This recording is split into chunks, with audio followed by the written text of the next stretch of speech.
talk a little bit about approaching things. Oh, there's lightning. It's a really rainy, overcast day right now, but I'm kind of living for it. But yeah, today I wanted to talk about approaching things with curiosity and inviting a sense of experimentation into how you approach maybe more difficult situations. Why do most experiments happen at all? It's because somebody is curious about something. It's because they have a hypothesis that they want to test out and either prove as correct or incorrect.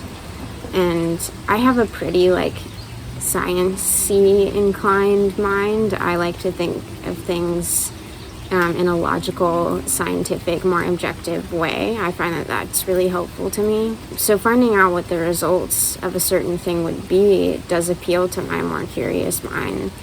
And what gets in the way of that, though, is when I have such a sense of fear, and the fear outweighs my level of curiosity about something. When I'm so scared of the potential results of a quote-unquote experiment would be, then it doesn't matter that I'm curious about finding out that result. Then it just doesn't happen because I'm so scared of it. And I was thinking there's gotta be some way to break open the dam and open the floodgates and just really let the curiosity wash over the fear.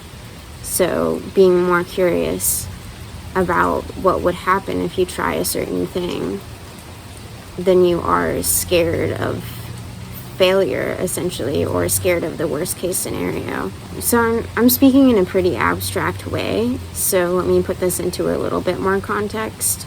For example, I'm very curious about how it would feel to be at my natural set point in terms of my body size and shape. It's something that I've never known in my adult life. I don't know what my adult, unsuppressed body looks and feels like. And that bothers me. That bothers me not knowing. I'm very uncomfortable with not knowing, and I'm insecure about not knowing that. But I'm also scared to go down the road that will hopefully lead me to discovering this, because I'm so unfamiliar and that I'm still so scared of what the result could be, and if it's something that I won't be able to deal with. I have to somehow emphasize the wanting to know so much that it negates the fear that I have about it. Not that the fear is invalid, it's there for a reason. I've trained myself to be scared of, in this case, weight gain. Gait wane. I'm not scared of gait wane. But yeah, I have to be so curious about my adult body that it outweighs my fear of that being something that I can't deal with. But just thinking about the word curiosity, it also brings to mind kind of a feeling of nostalgia, of playfulness, of adventure. People who are curious have fun, and they are the ones that discover new things, even if they get burned a little bit in the process. Sometimes it actually helps to view my recovery as one big experiment, or hundreds of little experiments over time, to see what will actually make me healthier and happier. And I've tried a lot of things at this point. Some have been effective and some haven't, but that's all just kind of part of the process of experimentation and part of the process of being curious about what would work. There are some days I'll think that I've just tried everything and that I'm a hopeless case, but that just isn't true. I mean, none of us are hopeless cases. There's always another thing to test out, always another thing to discover. Can we be curious about what it would feel like just to make a 10% difference in our life? How it would feel to be 10% better, just a little bit better, and what would make us get there. And for me, I need to be curious about how it would feel to allow myself to rest. How would it feel to say no to exercise urges, say no to negative body image thoughts? How would it feel to trust my body? How would it feel to have the ability to listen to my body?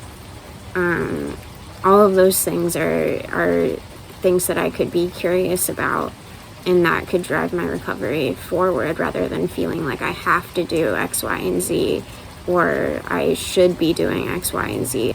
It removes that level of guilt and shame and judgment. Thinking about things this way, thinking about my recovery this way makes it feel a little bit more objective, which is helpful when dealing with something and someone who is highly emotional and has a lot of emotional charge to it. And I mentioned before, thinking about the worst case scenario. When you actually talk through the worst case scenario and you're curious about what the worst case scenario actually is, you'll find out most of the time that either A, it's impossible, the worst case scenario that's in your head is just unrealistic, or 2, the worst case scenario is actually not as bad as you think it is. So that kind of prevents you from catastrophizing everything and think that everything's going to go to complete and utter chaos if the worst case scenario happens. One of my favorite yoga accounts on YouTube, Tana Yoga, which I highly recommend. She's great. She always reminds you to smile and invite a sense of play throughout the practice. And I feel like yoga sometimes is one of the few places where I do feel free to have a sense of play and have a sense of curiosity about things. And just like with any other like yoga principle, those things are meant to be carried on after you leave the mat. It's just another facet of your whole practice. I promise it is possible. It is possible to have play in your challenges. I think that's really important. I think the overall message here is that being curious is possible, and it is possible that the curiosity can overcome your fear. And on another note, I wanted to check in about my intentionality practice. The past few days, I've been much more diligent about doing things with intentionality. I did a whole video on how to live an intentional life, so if you want to check that out, then that's kind of what I'm talking about here. But for example, when doing a media cleanse, I kind of got rid of all my other news sources, so really I just listen to NPR in the morning, and then that's kind of my dose of news for the day. And I think that's been really effective to like keep me away from the bombardment of constant news, and that can be really stressful. So that's kind of a practice that I've been doing lately. I also spend probably like 20 minutes or less on social media every day. I find that the less I engage with it, the less I want to engage with it. So that's been really interesting to kind of see. Like it's not something that I really care about much anymore. Not that I was ever super addicted to it, but I mostly just use it for videos and for finding out about concerts, and that's pretty much it. So I think that's been good, and that's been liberating on my mental energy for sure. I haven't bought anything really extraneous, except I did get my nails done, which I can argue is a necessity actually, because I used to pick my thumbs really bad, so they were always like bloody and gross and infected and just raw, and they hurt like hell. They always hurt, but having my nails done, I don't do that much anymore. See, look how good they look. But yeah, so other than that, no like real extraneous buys. I've also been very diligent about setting attainable goals for myself each day, and that's been helpful. Like even like very small ones, like water plants, do laundry, text a friend, things like that. It does give me a little rush of dopamine to cross off those things off the to-do list, and that keeps me more engaged and I think more productive, and so I am less likely to turn to those like negative coping behaviors to try to trick myself into feeling productive. So that's been really good. And I feel like the more I engage my physical and mental energy, the more energy I actually have. So my energy levels have been better recently, which is great. I mean, my body is still healing, and I still require a lot to not feel lethargic. And it's normal that a lot of emotional turmoil and distress can make you feel like really exhausted and really drained. But by trying to channel my energy better, and more diligently using the coping skills that I have, I am able to kind of stave off that energy crash.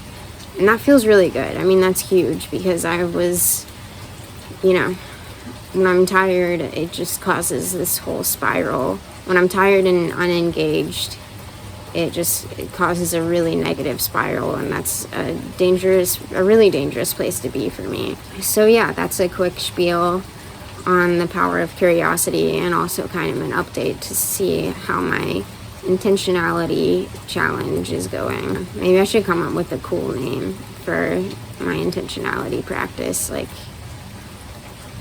an intentionality rally. My intention retention. Attention to intention. Intention mission. Intention mission's pretty good. I'll workshop it. We'll workshop it. All right. I hope everybody has a good day.